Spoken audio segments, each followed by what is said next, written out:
what you got? I got it going on. Boy, you got the faded glory Walmart hoodie on. You got some Goodwill jeans. You got some shoes I ain't never seen before. You ain't even got it like that. I'm sorry, that's gonna be the opening area because I was gonna tell you that I'm doing a mic test, and then you just went off with that. I'm like, I'm just gonna let her go. Were you picking up the whole thing? I think I got the whole fucking thing. Sarah's got her cup of noodles. She's got her Walmart hoodie, her faded jeans. We don't even got it like that. Some shoes you ain't never seen before. Some shoes you ain't even ever seen before. You ain't even got it like that. Oh my god. If you can't tell, we might both be a little slack happy at this point. I'm not sure how Sarah's doing, but we were texting until like what, 1, 2 in the morning for me at least. I was like, God damn, I gotta go to bed. Yeah. Yeah, I woke up. I couldn't sleep at all, and I like woke up at 6, and I kept trying to put myself back to bed. I put myself back to bed at 8 and had to wake up at 9. Mm-hmm. So, oops. Oops. Podcast life. No, I literally woke up this morning and I shouldn't say thank God there was a thunderstorm because there was a tornado too, but I'm like, I woke up this morning. Yay. And I looked outside. I like came into the fucking kitchen area, looked and saw just rain torrentially like pouring down. And I went, that's not for me today. And I went back to bed. Because I'm like, I don't think they're going to let me swim in a pool when there's like lightning about and the roof is open. So I think that's a no-go. I think we go back to bed. Yeah, that's a good reason to go back to sleep. Mm-hmm. So I'm like, I ended up sleeping from like, I want to say 10 is when I crawled back into bed. It might have been earlier than that. Because I got up to go do the animals with Mom and like get their tick and flea stuff updated. I got done with that. I was like, I'm just going to go relax back in bed because there's no way I'm making it over to Batesville today. It's not happening.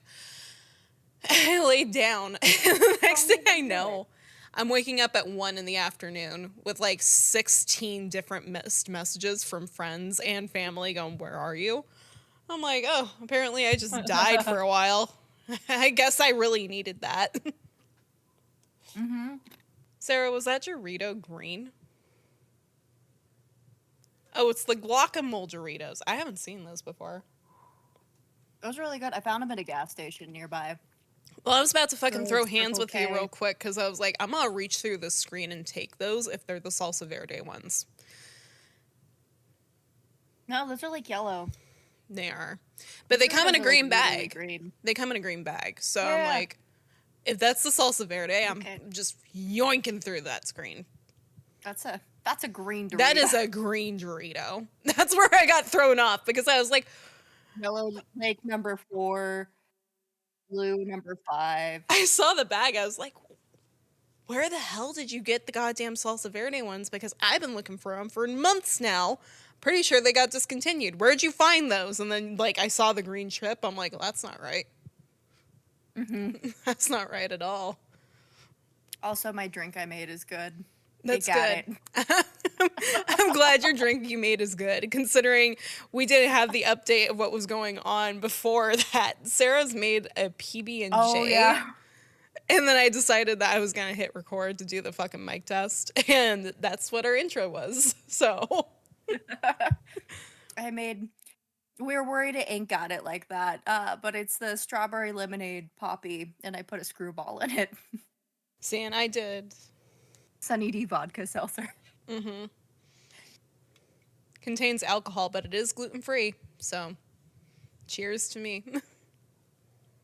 Clink. Clink through the camera. All right. Anyways. Yeah, I guess today's just going to be full of updates, too, because remember yesterday when I told you Grant Harden was on the loose in Arkansas? And this will tell you, like, what changes day to day when we record. Motherfucker got captured today. So he's back in custody now. But apparently he did not go very far from the penitentiary. Like, he was still over in the jurisdiction of, like, Izzard, from what I found out. Like, he was over there, like, just hiding out, which a lot of us were going, he's probably hiding in a cave somewhere, which sounds like that might have been right. It's just in a cave. Just in a cave. Just chilling. God. Drawing on the walls, you know. Shawshank Redemption. It What was... kind of cave was it? I don't know. I don't know all the details. I imagine they'll come out in a couple of days when, like, investigations close and so on and so forth. But yeah, no, I'm like, I'm glad to have him back in custody. No longer, like, fearing for safety going out, which is nice. And, like, having to watch over the shoulder, because, like, we're fairly close to Calico Rock. And it's not like I expect to see this man, but I mean, you never fucking know. My life is a mess, and it tends to not have a quiet moment ever. So, as Sarah nods, she's like, yeah, exactly. I agree. I agree. Get out of here, Bingus. Oh my god. My cat's doing stuff to my laptop.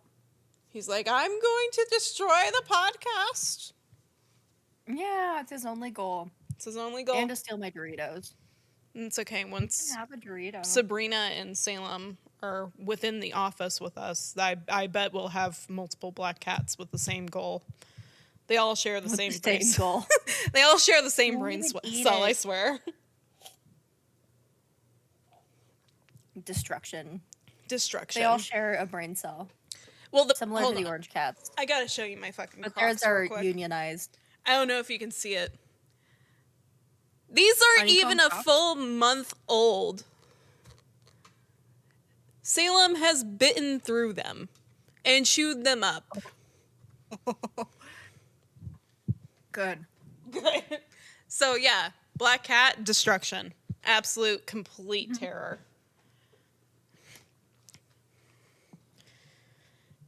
Anyways, now that we got all the updates out, I think, and a good little headway for banter to go through when I go to edit. Sorry, future Katie, we haven't done edits yet, and it's going to be a little bit of a learning curve to come back into it. But we're going to go ahead and get started with part 3 of Emanuela Orlandi's disappearance. Once again, I do have to pre-announce that I do not speak Italian. We are trying our best. You may hear Google Translate at some point trying to help me. It doesn't mean that we'll get the right pronunciation whatsoever. I pronounce other languages like Joey Tribbiani pronouncing French, like blah, blah, blah, blah, blah. We're trying. But before we get started today, I do want to do our disclaimers. So, as you know, I don't have this memorized anymore, and I have to go find it. I used to have it memorized. While we understand that some individuals listen for the entertainment aspect of true crime, it's important to remember that these are real people with families and friends who may still be suffering from their loss. These stories are not meant to open old wounds or cause further emotional damage to those involved. We remind you, please be respectful and do not dox or contact individuals within these cases. The case discussed on this podcast today may be disturbing to some listeners, and listener discretion is advised. Now, as far as trigger warnings go for today, and this whole sherbuckle of episodes, we have a minor involved case, mentions of suicide, sexual assault, and possible pedophilia. We remind you to take these into consideration when you're going to listen and how you'll listen. So, where we left off was that Sabrina Minardi's testimony was being the most plausible lead as of right now. She claimed that she assisted Enrico De Pettis and the Banda della Magliana in the abduction of Emanuela Orlandi. And what Enrico claimed was that it was all a game of power. So as time goes on with this case, people begin to discuss how this case is starting to sound, like I've said the whole time, like a Dan Brown novel. So if you're unfamiliar with Dan Brown, he wrote the Da Vinci Code, for example. And of course, individuals are becoming more convinced that there is a larger cover-up going on in regards to Emanuela's disappearance. So Pietro even notes how when it comes to the Vatican, over the years, they have been untouchable, or at least they have thought so until recently. In 2013, Pope Francis was elected after the retirement of Pope Benedict XVI, who was the first pope in history to resign from the position. Following this, Pope Francis, who has always been regarded as a big reformer and a person who wanted transparency into the church, is elected. About 2 weeks prior to this election, though, according to Pietro Orlandi, the soon-to-be Pope Francis was holding Mass at St. Anna, which was actually a parish that Emanuela used to attend. So Pietro and his family make it a necessity to go to Mass. So he goes with his mother, Maria, and his sister, Federica. Now, they're hoping that he will speak about Emanuela at this Mass. However, Pietro never imagined what would be said when Maria presented herself to Pope Francis. He only uttered 4 words to them. Emanuela is in heaven. Now, Pietro's a little shocked to hear the Pope basically say Emanuela is dead, responding to him calmly with, "My hope is that she may still be alive." And Pope Francis then takes Pietro's hand and repeats, "Emanuela is in heaven." So Pietro notes that there's no evidence to prove if Emanuela is dead or alive. And the head of the state in this moment is saying that she is dead. He figures this means he's got more knowledge to what's happening than what's being let onto or given to the media by the Vatican.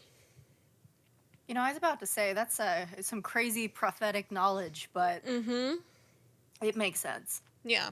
that he'd have more knowledge. Yeah. Yeah, I'm like, there's something weird going on there. Now, I remember a little bit of what was going on in 2016, and honestly, at the time, I didn't go diving into it. And Sarah, you may have also heard about what was kind of going on at that time too, but didn't really pay any mind to it at all. Or you might have dived really deep into it. But in 2016, the Vatican was rocked by a scandal, or as Andre Purgatori stated, it was more like an earthquake. The VatiLeaks was the largest leak of secret documents of corruption and financial mismanagement from the Vatican, which landed in the hands of Italian journalists. Ooh, they're in trouble. This became the springboard for the next twist in the Emanuela Orlandi case. Now, Emiliano Fittipaldi,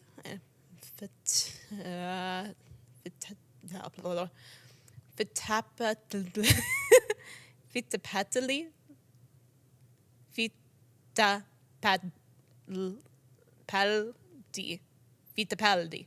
Holy shit. Let me sound it out. It's fine. Emiliano Fittipaldi, who was an investigative journalist at the time, had been working on investigating the Vatican for many years. And from what I could figure out in what he was doing during that time, he wrote a book in 2016 regarding the stirrings of financial scandals, which would actually lead into the VatiLeaks scandal altogether. So he basically headed this. So with this, it led to court proceedings, which also led to a witness coming forward to testify.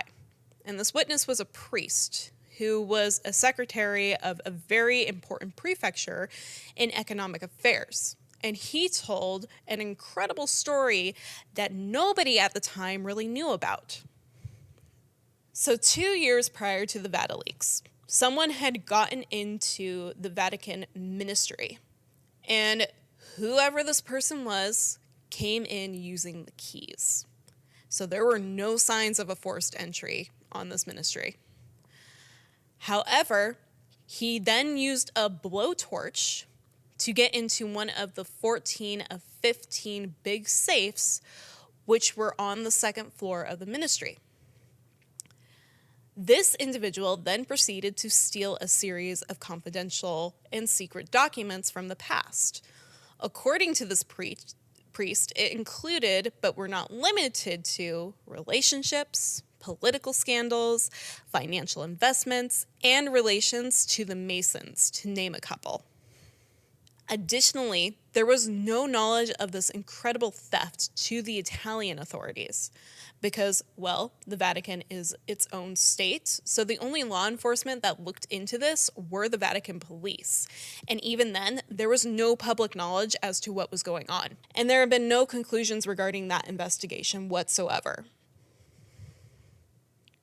Now, some of these documents were returned, and when this package of them is opened, there are apparently original documents along with a secret dossier of Emanuela Orlandi.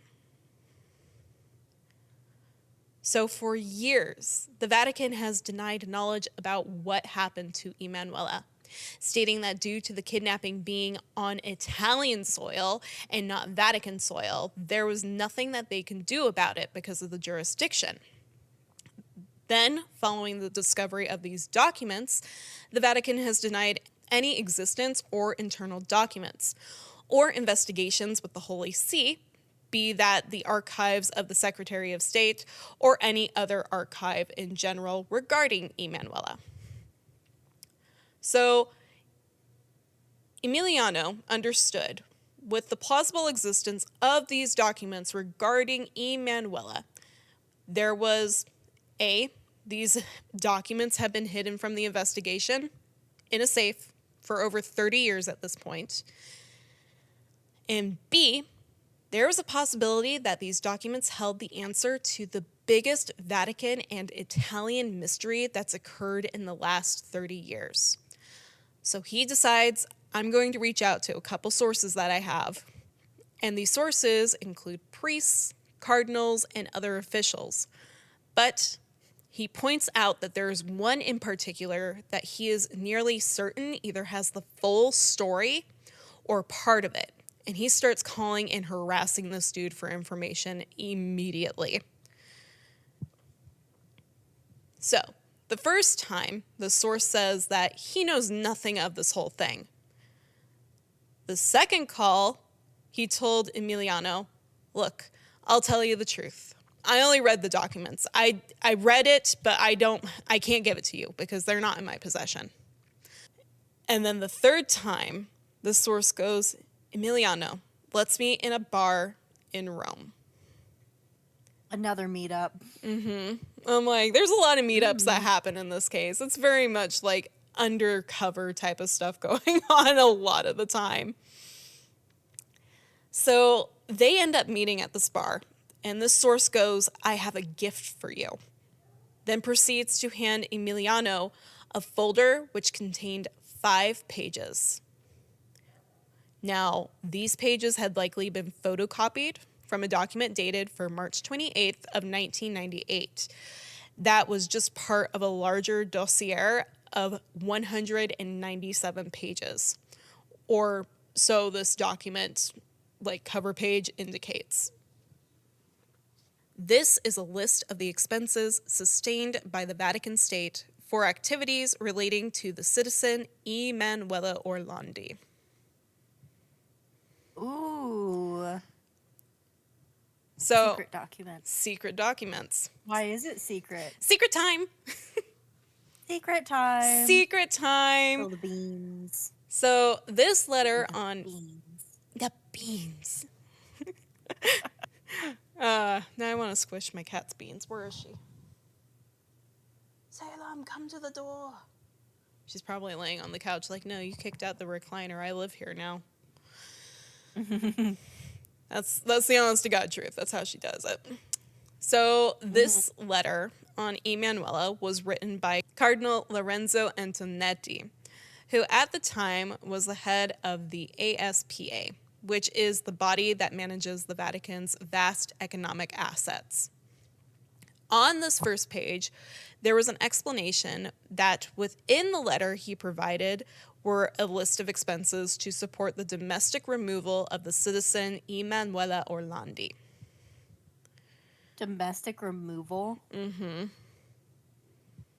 The document provides sensational and surprising information for costs covered by the Vatican in fees, food, accommodations, medical expenses, and travel. These costs also do not just last for a singular year, but they go from the years of 1983 to 1997. Which means What? that Emanuela lived for another 14 years after her abduction and disappearance. I mean, that we know of. She could still be alive today. Very, very much so. So, Wow. Emiliano Plot notes, twist. right? I was like, I can't fucking say anything to you yesterday night because I'm like, we're going to go into how this might be a little bit more plausible. So, Emiliano notes the most important item on this document was regarding boarding and lodging expenses at 176 Chapman Road in London, England for 8 million liras. So she's living the high life over in London. You would think More or so. less, That's I kind of guess. where I thought it was going, but then like it turns and I'm like, oh no. Oh no. Yeah, the money might not have been for her.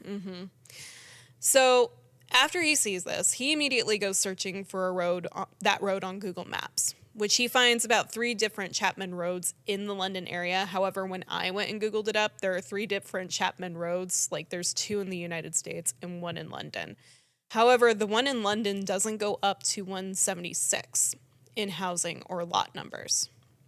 So Emiliano quickly goes, okay, human error, maybe it's a typo, and he tries 176 Chalfam Road. So he just brutalizes the spelling to see if Google's going to give it something back.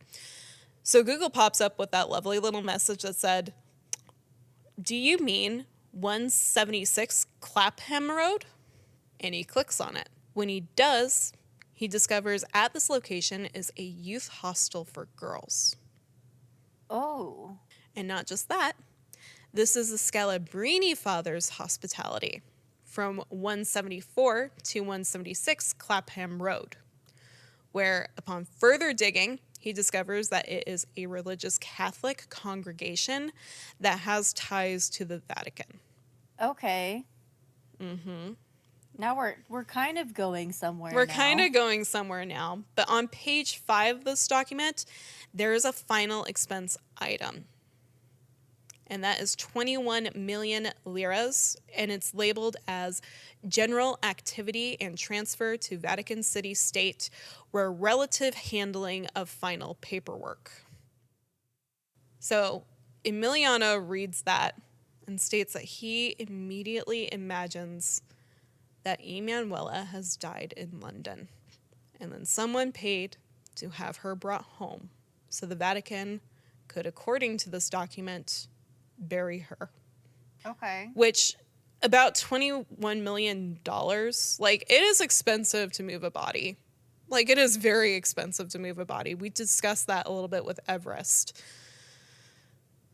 Like, 21 million is nowhere close to how much it takes to get them off the mountain. That's basically how much it takes to actually, like, remove the body from an area and, like, fly it somewhere else. Like, it's expensive to move a body. So if what is written in these documents is true, when Emanuela was handed back to the prelate by Sabrina Minardi, she was then taken to England, likely to a Catholic environment, meaning that for years, somebody inside the Vatican knew where she was after she had disappeared, then buried and hid her just a few meters from her family home, where her family has been searching for answers for nearly 37 years at this point. Wow. Now, this is serious, and it's so serious that Emiliano thinks this can't possibly be true. This is too fucking crazy for something like this to be true. However, if it is, then this would be the biggest scandal in contemporary history of the church.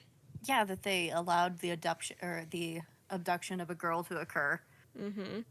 And then when they took her back, rather than giving her back to her family, they went ahead and did what they wanted to do. They just buried her. Do you think that she was in that gangster tomb? I don't think so. I don't know. Okay. Maybe she was, like the basement underneath the houses, or like in Renato's one, like his actual sarcophagus. Because there was speculation that she might have been inside the sarcophagus with Enrico de Pettis. She wasn't, just for clarification, but there was speculation regarding it. I can see why there would be, because that's exactly what my brain went to. It's like, did they bury her with the gangsters? Like, Right? with the mob boss? I think she's somewhere around there, but I don't think she's with the mob boss. That would be quite a twist. So, Pietro Orlandi mentions that the Catholic religion is based in faith. However, the Vatican has a history of over 2,000 years of silence and keeping secrets behind the walls of the Vatican state. Every time he'd ask something, Pietro notes the attitude of the Vatican was defensive and dismissive. He further notes that if anything in this document is true, then it's just showing the cruelty and indifference to the suffering of others at the hands of the Vatican. So following all of this, Pietro goes hunting for a new lawyer. And he goes to someone who knows the Vatican from the inside and out and how to move within the Vatican. Someone he's basically been following since VatiLeaks broke. And that is Laura Sogro. Now, Laura had already made herself a mountain of enemies with VatiLeaks, and now was challenging and asking for answers from the Vatican regarding those leaks and any other questions that might have been surfacing at that point. So she takes the time to study and refamiliarize herself with Emanuela's case, as she has basically been following it since she was a young girl, since it was happening when she was 8 years old. But now she's actually a part of it. And it took her over 6 months to actually read through all the documents in Emanuela's file. What struck her negatively when going through all these papers was the lack of the cooperation with the Vatican, as if they'd washed their hands of it and were very pleased to have nothing more to do with Emanuela's case. Further stating that the Vatican had hid behind their regulations, guarantees, and wouldn't let anyone be questioned. So a couple of things go down in 2018 that garnered the media's attention. And I'm going to talk a little bit about the first one, since when you search up Emanuela's name, these are the first articles that usually pop up. Now, there were remains found by 4 workers doing repairs on Monday, October 29th of 2018 in the Embassy Annex, or the Apostolic Nunciature. So these workers were repairing damage done to the floor in the annex after flooding. And as they're removing pieces of this floor, the first of 2 findings takes place. Now, this isn't a full skeleton, but there are a few dozen fragments of bones that are found. The workers first found a larger set of bones, which included a pelvis, a part of a skull, a femur head, and some vertebrae. Then another set of smaller bone fragments were found just a short distance away under the same floor, which from what I could determine on that, it's either they're unidentifiable or they're basically crushed to the point where it's like, yeah, we don't really know what to call these. We need a forensic anthropologist to come in and dictate what the heck this is. So the Vatican police inspector was warned when these remains were found, which it then turned into a scientific intervention, and they began to dig deeper under this area. And it was supervised by the public prosecutor's office of Rome at the time. The remains, according to the first examination carried out on the site, were theorized to contribute to one or two persons that had died in a period of a time range between 20 to 40 years ago. Forensics experts were called to determine age, gender, and how long ago the deceased persons or person may have died. Additionally, DNA was taken from the fragments to compare with those of Orlandi and the Gregori families. At the time this news was breaking in 2018, articles noted that it should take somewhere between 3 to 4 days to have those answers and test results. However, Huffington Post Italy did state that the remains were female. Also, for the moment, the Vatican limited itself with basically public intervention or media intervention and only confirmed in a statement that the bones had been discovered and they were collaborating with the Italian authorities at that time.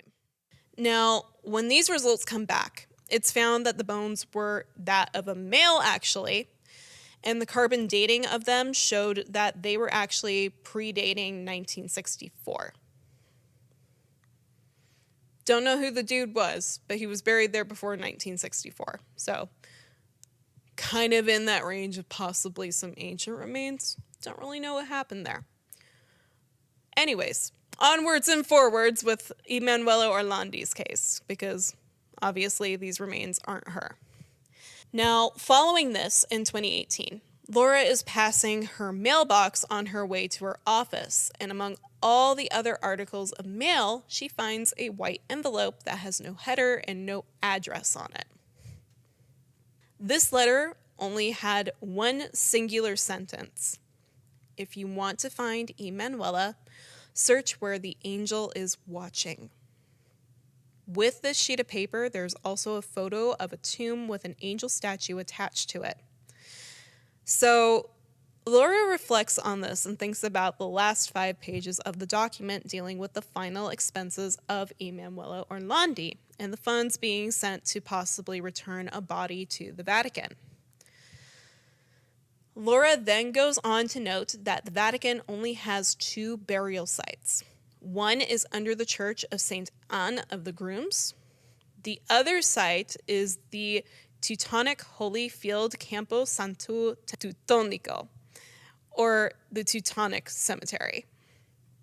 So Laura calls Pietro, and the two of them go to the Teutonic Cemetery, where they start walking around all these tombs and grave sites, and finally, as they're walking around, they found the one in the photo. The angel still there, looking over this tomb. So a letter is sent to the Secretary of State from Laura, and like with other inquiries or questions that they've sent before, they're expecting that this will be completely ignored just like before. However, after a couple months, in a statement arranged by the Holy See, they stated that not only were they opening this tomb, but they were also going to be opening the tomb adjacent to it. So on July 11th of 2019, the Vatican opened these 2 tombs that belonged to Princess Sophie von Hohenlohe, and I'm so sorry if I mispronounced that, and Duchess Charlotte Federica of Mecklenburg-Schwerin. Now, when they open this tomb, it drops into a room of 3 by 3 meters, and they are empty. That's suspicious. There is no sign. That's weird. That's so weird. That's a little crazy. So there are no signs or remains of Emanuela, and there's actually no remains at all. So someone could have gotten wind and just cleared it out. I mean, that's kind of what I felt like might have happened. But I'm like, why would you take the 2 German princesses too? Like, what's going on there? Why didn't you just leave them to rest? Maybe they weren't sure which body was which.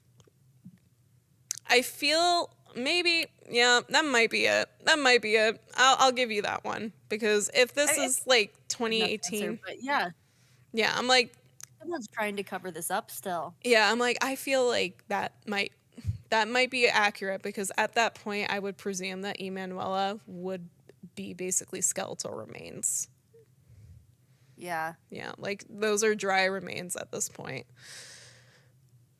So I kind of had that little like head tilt too. I'm like, was anybody watching this area during those months that you were waiting for a reply? Was anybody watching it? So I do want to note that this was overseen by a forensic anthropologist and his team when this excavation was going on. So it's not like they just popped open a grave and without knowledge they were like, oh, nobody's in here. Like, there were people that were educated in that field and how to handle remains in an anthropological standpoint or an archaeological standpoint for unmasking a grave. Now, not finding Emanuela did give Pietro a little bit of relief in his own honest opinion, but that leaves everything up in the air still. Now, with this garnering media spotlight, like clockwork, there's another witness testimony that comes forward from Archbishop Carlo Maria Vigano, who actually went to see Laura in her office and tell her the story of what happened leading up to Emanuela's disappearance. So Vigano was a young priest at the time and was working as a secretary of the acting state secretariat at that time. On June 22nd of 1983, at around 8 in the evening, at the secretary's secretariat office, the phone rang. So Vigano answers this call, and on the other end of the call is Father Panciroli, who was the lead of the Vatican press office at the time. He then told Vigano that there was a strange call that came in from an anonymous man where he claimed responsibility for Emanuela Orlandi's kidnapping. Okay. Now, if this phone call is real, this reveals that the caller is actually the kidnapper, or likely actually the kidnapper, as Emanuela's disappearance that took place on June 22nd of 1983 had not even been reported to police yet. If you remember, the family didn't even go out searching until after 9 p.m., where she was beyond her normal curfew hours. Also, police did not take that statement for the missing persons report until the following day because they didn't think she was missing. This phone call comes in at 8 p.m. on June 22nd, 1983. So while the first couple of days of the investigation are leading basically nowhere, and they're being advised to stay calm and that nothing is seriously wrong and nothing's happening, the Vatican knew that evening of her disappearance that Emanuela had been abducted. It also put the first telephone call going to the Vatican press office and not the Orlandi residence, with the immediate intention of being blackmail of the Vatican. Taking a Vatican girl. Mm-hmm. Wow. And they couldn't involve the family, I guess. No. That's But insane. their phone number also hadn't even been published yet because those first calls that come to the Orlandi household don't come until after their phone number is published. Now, Emiliano does mention how there's a large question here. If the intention is blackmailing the Vatican, why take Emanuela? Why not take a cardinal, an official, or an important priest and request ransom? Why Emanuela? So the only thing that comes to his mind is that she has a secret, a very important secret regarding Vatican leaders, which could in some way create a huge scandal. So in this docuseries, The Vatican Girl, for the first time ever, a very close friend of Emanuela's comes forward anonymously to do an interview. In this interview, she breaks down their relationship, how they met in school and immediately became pretty close friends. They came from strict backgrounds, but are doing your normal teenage girl stuff, talking about boys, going out, possibly even sneaking out sometimes, and doing things that are normal for teenagers. Now, about a week before Emanuela disappeared, this friend receives a call from her, and she says, "Hey, look, we have to meet because I have a secret to confess. To tell you something, I have to tell you something."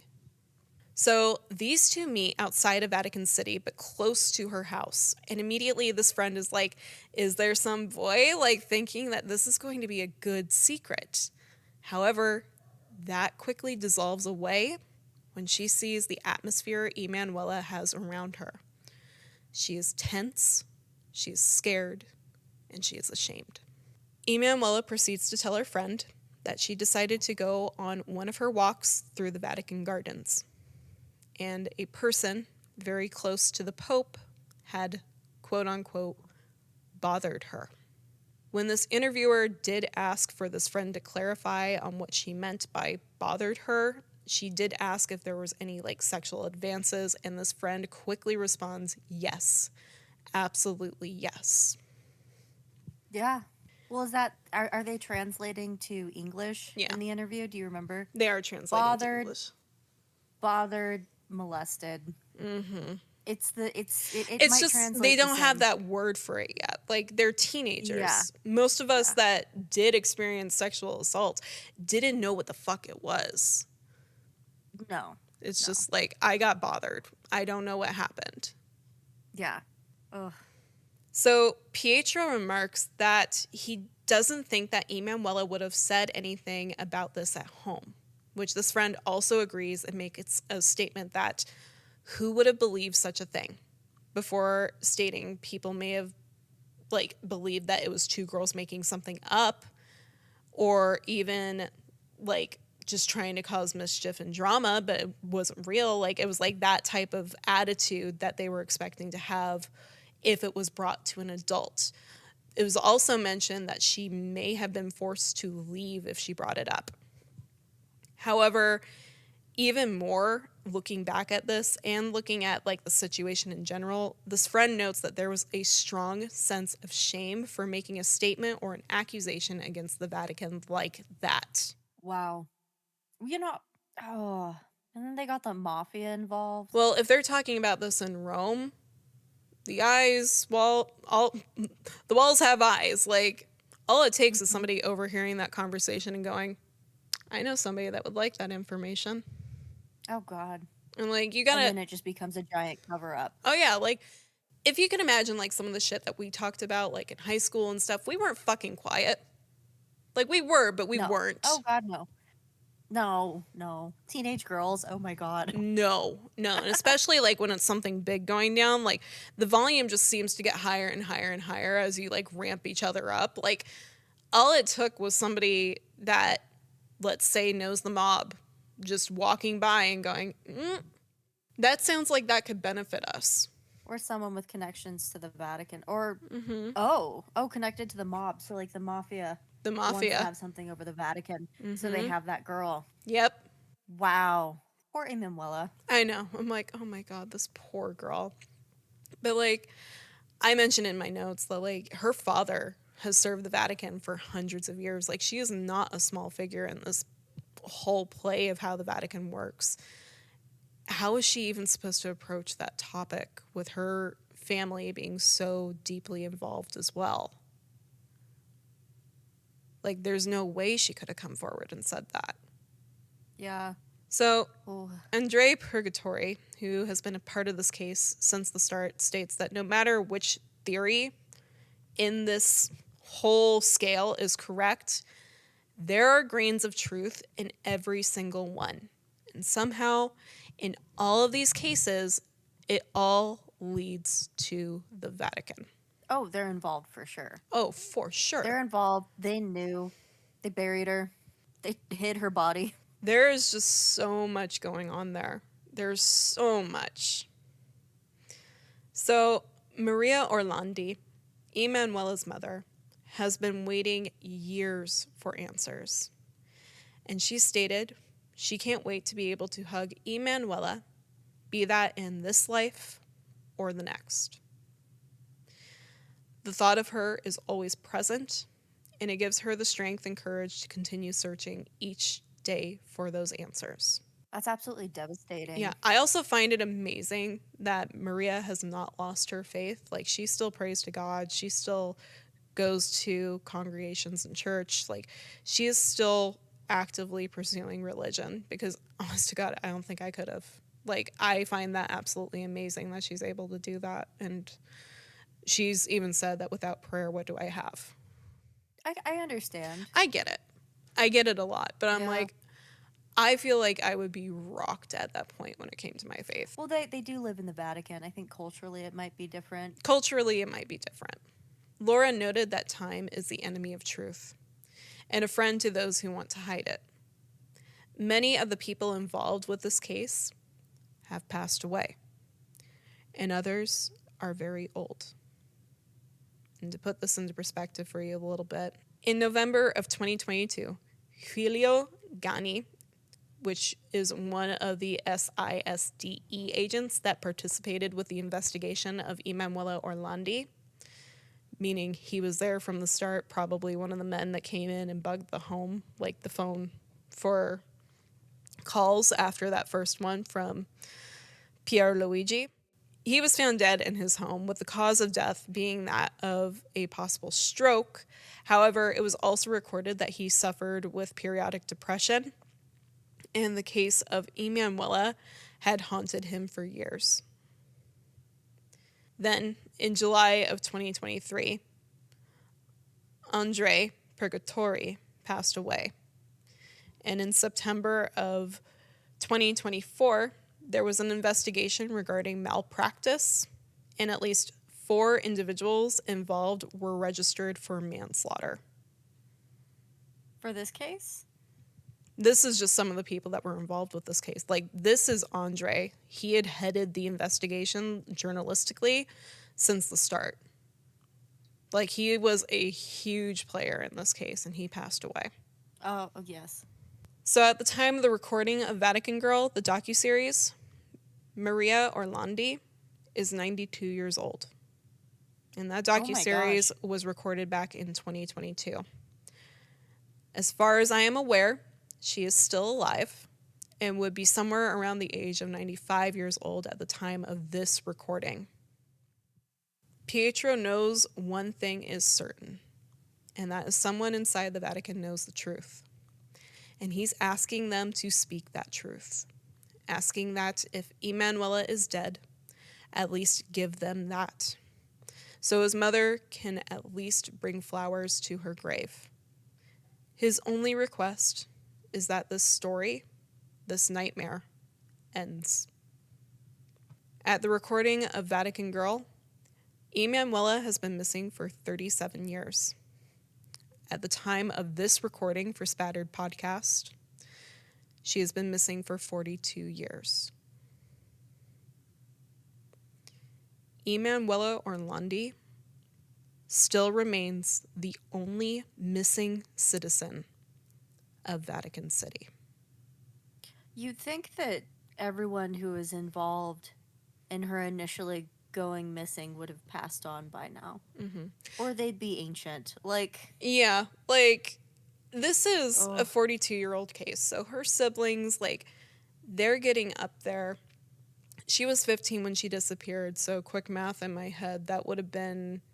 she'd be about 57 now.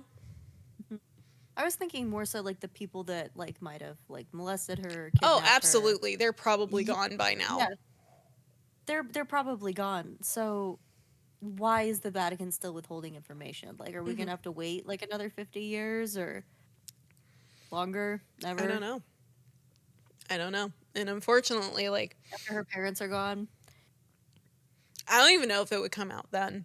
I think it would be like in some far dystopic future of like the Vatican City has crumbled and like there's just free range to all the secrets that were hidden there. Because like my mom and I were talking the other day about some of the things that are hidden underneath the Vatican. Like there are flesh-bound books that the Vatican has in their possession. There are things that they consider sinister items or unholy items that they keep in their possession. Like there is so much. Mirrors. The mirrors that are under the Vatican. Mm-hmm. there's so much there that's going on that I think that we won't know anything until those walls come down and people are allowed to go see what the hell is in there. Especially like when it comes to infernal items and things like that. Because I'm like, holy shit, why do you have possession of these things other than it's just within your faith to keep those locked out and out of human hands so catastrophe doesn't come loose? Yeah. So yeah, I don't think we're going to get answers to this one. At least not for a good long while. But I hope I'm wrong. I really do. I hope for her family's sake that there is some answer that comes out soon. That would be nice. I mean, as many twists and turns as this case has had, it starts off in like the most insane way. Mm-hmm. It's an insane Like, case. And honest to God, I like when you were talking about the international terrorism being like a ruse or a diversion, I really think it was a diversion. I think it was a look over here while we do something over here. they're doing magic. Sleight of hand. That's it, yeah. No, there's a lot going on here. It's a crazy case. Now you can understand why it took me weeks to get this done. Yeah. Oh yeah. That was a lot to unpack, and that's a lot to like keep track of, I think. Mm-hmm. Oh. But anyways, if you guys want more information or have other theories to share those with us. We do post on Instagram and Facebook and Twitter. If you got another theory, type it down in the comments. If you want more in-depth coverage of this case, because I feel like we did pretty good with covering the topics that were necessary to discuss, but if you want more information, I do really recommend going and watching the Vatican Girl docuseries. It gives a much more personal touch to things because you get to hear it from the family's mouths of how they're feeling and what's going on while all of this is going down. So you get to hear from Pietro Orlandi a lot of the time, and Natalina talks a lot of the time. Once in a great while, you get Federica. But you get this view of the people that have been involved with this case and definitely want to see justice brought to it the same way that we do. Mm-hmm. Like, and this poor girl. Oh Mm-hmm. my god, she's still a baby, I'm like, she's a just skipping baby when this around. is happening. Yeah. Like, she is Yeah. Oh innocent. yeah. Well, it's horrifying to think that she could have been living like in a convent Mm-hmm. over in England for years. Yeah. Like, and just And no one nobody knows where knew. she's at. No family. I mean, maybe found family if she was over there. And then why'd she die? I think that's upsetting too. No one knows. Nobody knows. And Like, even if she is at that convent, does she have interactions with anyone that are there? Because it's also, you got to take into consideration, her case at one point went global very quickly. Like, does anyone know that who she is? Like, her face was everywhere. Or is she just being held in a room? oh god. That reminds me of every horrible held in a room case I've ever heard about. Mm-hmm. Where they're like, okay, let's clean your bucket. Ugh. Yeah. Like, Yeah, I've oh got like no. several that just popped into mind with that one fucking phrase. Ugh. Yeah, yeah. Like that's terrifying. No, it's. I'd hope that she at least had some quality of life. I hope she had some quality of life. I really do. Like, oh my god. Because that's just fucking horrific at that point. Mm-hmm. Well, it doesn't look good. It does not look good, no Mm-mm. matter what way you look at it. No. It's a rough case. And like I said, I hope that there's answers to the family one way or another. I really do. Yeah. Because they deserve that much, especially Maria Orlandi being her mother. But seeing how Pietro has handled this and going into his adult years and his like 50s, 60s, that man deserves answers for what happened to his little sister. Well, that he was just a baby too. I know he was Hmm. like out of school probably Yeah, like he and just was, living life, but that's so young. yeah, That is the start of life.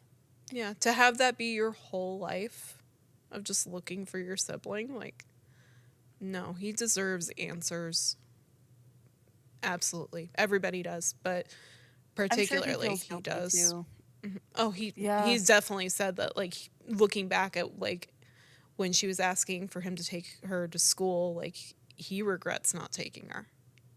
He has Yeah. so much weight on that. I can't imagine having just one, teenage moment of like, ugh, my sibling Like, you can walk. Like, it's ruined not your gonna whole kill family, you. Yeah. basically. Yeah. And I I have to mean, say, nobody's like, ever thinking about that. it's not his fault whatsoever what happened. It's not. No, it's not. It's not. But yeah, I couldn't imagine being in that position that it's like, yeah, I just having that teenage moment, like you said, like, I just want to watch TV. Leave me the hell alone. Like, you can Yeah. walk. It's not that hot out. It's good for you. Go away. I'd feel so guilty. I I would don't think feel, I'd be able to let it go either. Yeah. that would be something I would hold on to for the rest of my life. Mm-hmm. So yeah, that's where Emanuela's case has come to an end for today. I will try to get you guys some information on how to give tips and so on and so forth. I'm not really sure how this is going to work as far as like domestically it goes. I'll see what I can find. I'll obviously update you when it comes time in the next couple minutes to run through her missing persons profile. So until next time, Sarah, thank you again. We love you, and we will be back in what, like 2 weeks? 2 weeks for another case. Hopefully. Hopefully. Right? Hopefully. Considering I already have it Must be noted down another on my one. agenda on how to like have this scheduled out, we should be good. Yes. This one was just a little crazy. Bit off a little bit more than I can chew, but I feel like it was a good comeback to what we are and what we do. So I gave you guys a banger for sure. Yeah. Oh, yeah. All right. So really quickly, before we go into the outro, I do want to give a personal description of Emanuela Orlandi. Unfortunately, through the editing of all of these episodes, I was unable to come up with a tip line, but still getting her appearance out might help solve this case or at least garner some tips to move forward. So Emanuela is female. Her ethnicity, I presume, is Italian. Her height is 5'3" tall. Her hair color at the time of her disappearance is brown. Her eye color, from what I could discern from pictures, is also brown. Her last known date of contact was June 22nd of 1983. She is the only person missing from Vatican City. She disappeared at the age of 15, and today she would be around the age of 57 years old.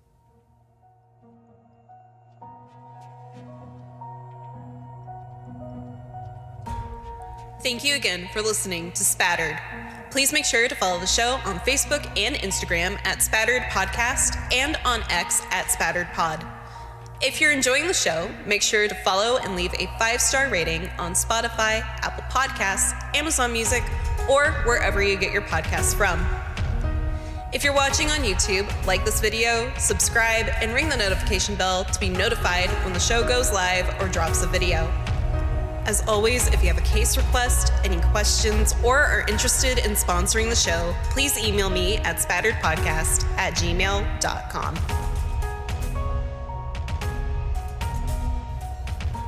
Spattered is a true crime podcast hosted by Caitlin Gardner and Sarah Ray. The research and edits for this episode were done by Caitlin Gardner. All the music for the show was done by Lucio Cardenas. We'll see you next time. Stay safe out there. And remember, the truth is always in the blood.